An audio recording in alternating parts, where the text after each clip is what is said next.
दोस्तों अब कॉकरोचों ने ओम बिरला पर आरोप लगा दिए। अब कॉकरोचों के सवाल ओम बिरला को देने पड़ेंगे।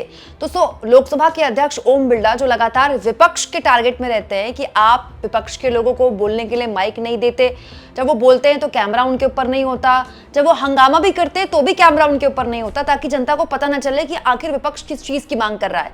लेकिन अब कॉकरोच जनता पार्टी के प्रवक्ता सौरभ दास ने सीधा सीधा ओम बिरला पर बेहद गंभीर आरोप लगाते हुए इंडिया गठबंधन या फिर ये कह ले कि विपक्ष के हंगामे को सपोर्ट करते हुए बहुत जबरदस्त बयान दिया है। ये हर लिहाज से महत्वपूर्ण है। दोस्तों ये तो आप जानते हैं कि विपक्ष के सांसद लगातार आज तीसरा हफ्ता हो गया है, लेकिन संसद में अमित शाह को बुलाए जाने को लेकर टिके हुए हैं, अड़े हुए हैं। उनका कहना है कि न राज्यसभा चलेगी न लोकसभा चलेगी। अमित शाह को तो संसद को फेस करना पड़ेगा, अमित शाह को तो बताना पड़ेगा कि 20 जुलाई को दिल्ली की सड़कों पर देश के छात्रों के साथ क्या हुआ। लेकिन दोस्तों बड़ी होशियारी से इसको विपक्ष के खाते में डाला जा रहा है कि देखिए विपक्ष संसद नहीं चलने दे रहा है। अब इसको लेकर सीजेपी के प्रवक्ता सौरभ दास ने कहा कि बात बिल्कुल साफ होनी चाहिए, भारत की संसद हमारी है, ये जनता की है। दिल्ली पुलिस और आरएएफ जो कि सीआरपीएफ यानी केंद्रीय फोर्स के तहत आती है, उसने भारत के लोगों और उनके बच्चों को बेरहमी से पीटा। कुछ लोग तो जीवन भर के लिए अंधे हो गए, इसीलिए उनके बॉस गृह मंत्री अमित शाह को इन अपराधों के लिए जवाब देना चाहिए। वे पिछले 2 हफ्तों से संसद में क्यों नहीं आ रहे हैं और अपनी फोर्स की बेरहमी के लिए जवाब क्यों नहीं दे रहे हैं? आखिरकार जवाबदेही तो तय होनी चाहिए। स्पीकर ओम बिरला सरकार को जवाब देने के लिए मजबूर क्यों नहीं कर पा रहे? निष्पक्ष रहना उनका फर्ज है। जो स्पीकर पक्षपाती और राजनीतिक रूप से झुके हुए होते हैं, उन्हें भी जवाबदेह ठहराया जाना चाहिए। बड़ी बात सौरभ दास ने बोल दी है ओम बिरला के लिए कि ओम बिरला अमित शाह और सरकार को जवाबदेह क्यों नहीं ठहरा पाते हैं, और जो लोकसभा के अध्यक्ष निष्पक्ष नहीं होते उनको भी जवाबदेह ठहराना जरूरी है। आगे वो कहते हैं 20 जुलाई 2026 के काले दिन के लिए अमित शाह को संसद के सामने जवाबदेह ठहराने के सांसदों की मांग कोई बहुत बड़ी या अजीब मांग नहीं है। ये एक जायज मांग है जिसे तुरंत पूरा किया जाना चाहिए ताकि हमारी संसद ठीक से काम कर सके। मतलब विपक्ष भी ये कह रहा है कि संसद अगर नहीं चल पा रही तो इसके लिए हम जिम्मेदार नहीं, अमित शाह जिम्मेदार हैं क्योंकि वो आ नहीं रहे। और अब कॉकरोच जनता पार्टी के प्रवक्ता सौरभ दास भी यही कह रहे हैं कि ना केवल इसके लिए अमित शाह जिम्मेदार हैं, बल्कि वो जवाबदेही से भाग रहे हैं, बल्कि ओम बिरला सरकार को जवाबदेह ठहरा पाने में नाकामयाब है। और दोस्तों सौरभ दास जो बात बोल रहे हैं, मैं लगातार मेरी कोशिश होती है कि मैं संसद को आसान भाषा में आपके सामने रख सकूं। मैं डेली सुबह 11 बजे बैठती हूं कि आज संसद चलेगी, डेली सेम कहानी है। आप मेरे चैनल में देख लीजिए, मैं आपको बताती हूं कि 2 मिनट में या 4 मिनट में या 5 मिनट में या 3 मिनट में संसद ऐसे स्थगित हो जाती है। पहले 12 बजे के लिए होती थी, आज तो सीधे 2 बजे के लिए हो गई। दोस्तों ऐसे हेडलाइन बनाई जाती है कि विपक्ष के लोग हंगामा करते हैं। विपक्ष के लोग हंगामा नहीं करते, विपक्ष के लोग चर्चा की मांग करते हैं। विपक्ष के लोग ये कहते हैं कि आप अमित शाह को बुलाइए संसद में, अमित शाह क्यों नहीं आ रहे? आज ही का आप छोटा सा क्लिप देखिए। ओम बिरला पर लगातार कैमरे का फोकस है, ओम बिरला लगातार बोल रहे हैं कि यहाँ चर्चा होनी चाहिए। तो चर्चा ही की तो मांग कर रहा है विपक्ष।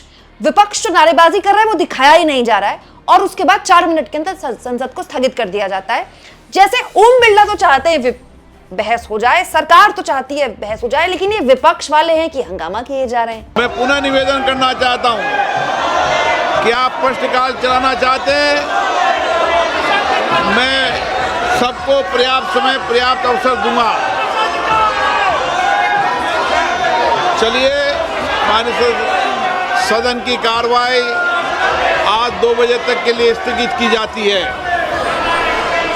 हद तो ये है दोस्तों कि आज राज्यसभा में जन्म और मृत्यु रजिस्ट्रेशन संशोधन विधेयक 2026 उस पर बहस हो रही थी, और कांग्रेस पार्टी की सांसद हैं नीतम फूलो देवी, उन्होंने कहा कि ये जो बिल है ये गृह विभाग का है। तो गृह मंत्री संसद में क्यों नहीं आ रहे?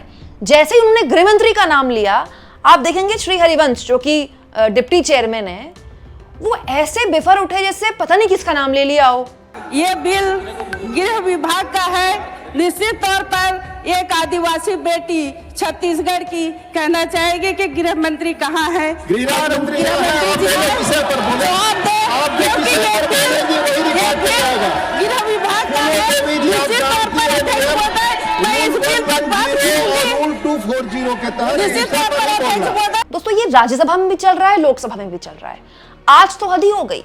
विपक्ष के लोग ये कह रहे हैं कि भाई अमित शाह सदन में आए, सरकार चंदा चोरी के मामले में बहस करवाए, तो किरण रिजिजू खड़े होकर और उनके जो पार्टी के सांसद है खड़े होकर हंगामा करने लगे। मतलब क्या आप बिलीव कर सकते हैं, सत्ता पक्ष के सांसद हंगामा करने लगे। आप चाहें तो मेरा ये वीडियो देखिएगा, जैसे मैंने आपको दिखाया कि सत्ता पक्ष के सांसद एक दूसरे को इशारे कर रहे हैं ऐसे ऐसे कि उठो, और उसके बाद वो खड़े हो जाते हैं रिजिजू के बगल में और उसके बाद वो हंगामा कर रहे हैं। सत्ता पक्ष हंगामा कर रही है और संसद को स्थगित उसके बाद करना पड़ गया।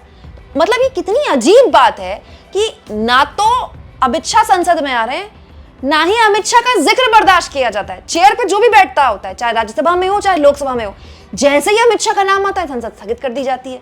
दिलचस्प यह है कि अमित शाह संसद रोज आ रहे हैं, आज सुबह भी आ रहे हैं। अमित शाह के आज सुबह के संसद में एनडीए की मधुर मिलन की वीडियो देख लीजिए। अमित शाह की कल की पत्रकारों के साथ मुस्कुराते हुए वीडियो देख लीजिए। अमित शाह संसद में पूरा दिन आते हैं, शाम तक रहते हैं, लेकिन अमित शाह संसद की कार्रवाई में नहीं आ रहे। और दिलचस्प, अमित शाह अनुपम खेर से भी मुलाकात कर रहे हैं। आज सुबह अनुपम खेर अमित शाह के घर जाकर उनसे स्नेह मुलाकात करके उनको शॉल वगैरह उड़ाकर आते हैं। तो अमित शाह के पास पूरा वक्त है अनुपम खेर से मिलने के लिए, उनके पास फोटो खिंचाने का वक्त है, उनके पास संसद भी आ रहे हैं, वो एनडीए के मधुर मिलन में भी शामिल हो रहे हैं। वो पत्रकारों के साथ हाथ पीछे करके वो आराम से उनसे बात कर रहे हैं। पत्रकार भी बड़े मधुरता से, स्नेह, बड़ा बहुत अच्छे तरीके से, यहाँ पर कोई किसी के मुंह में माइक नहीं घुसा रहा, बताइए, जवाब दीजिए।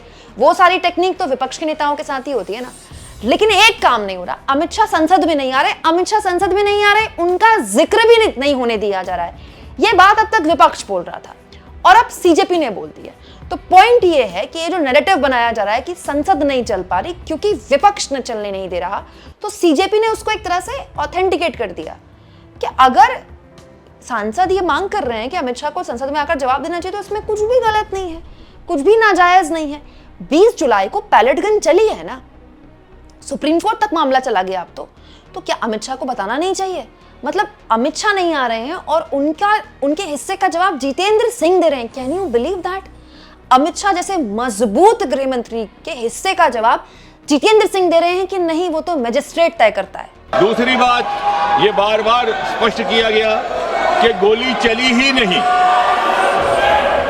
अश्रु गैस, टीयर गैस का इस्तेमाल हुआ। लेकिन जब गोली चली ही नहीं तो आदेश देने का सवाल ही नहीं पैदा होता, और आदेश देने का अधिकार मैजिस्ट्रेट के पास रहता है, मंत्री के पास नहीं। हाँ, तो ये दोस्तों की लोकसभा और राज्यसभा हर जगह विपक्ष कह रहा है कि हमारी मांग है कि पीएम और एचएम संसद में आए, क्यों नहीं आ रहे हैं?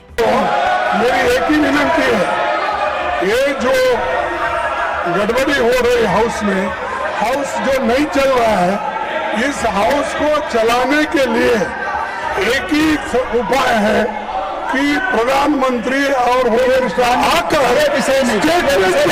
हम चर्चा करेंगे। दोस्तों, ये पहली बार है कि कॉकरोच जनता पार्टी की तरफ से, या फिर ये कह ले कि कॉकरोचेस की तरफ से ओम बिरला पर कटाक्ष किया गया है और उनको सीधे सीधे पक्षपाती कह दिया गया है।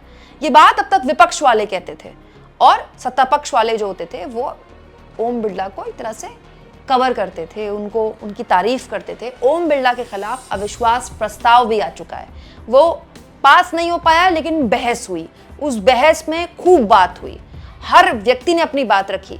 इस बार जब बिल पास करवाना था सरकार को पिछले हफ्ते, तो राहुल गांधी बोलने के लिए खड़े हुए, उनको कितना इंटरप्ट किया गया, बार बार उनको इंटरप्ट किया जा रहा था, बार बार। मतलब आप देखिएगा, जब भी राहुल गांधी बोलते हैं, राहुल गांधी से कम ओम बिरला को ज्यादा दिखाया जाता है कैमरे में। ये बात विपक्ष के लोग बोलते थे, अब ये बात सीजेपी के लोगों ने बोल दी, बस भाषा का फर्क है। आपको क्या लगता है दोस्तों, ओम बिरला जब कॉकरोचेस की जुबान से अपने लिए ऐसी बातें सुनते होंगे तो उनको कैसा लगता होगा? कमेंट बॉक्स में लिख के बताइएगा।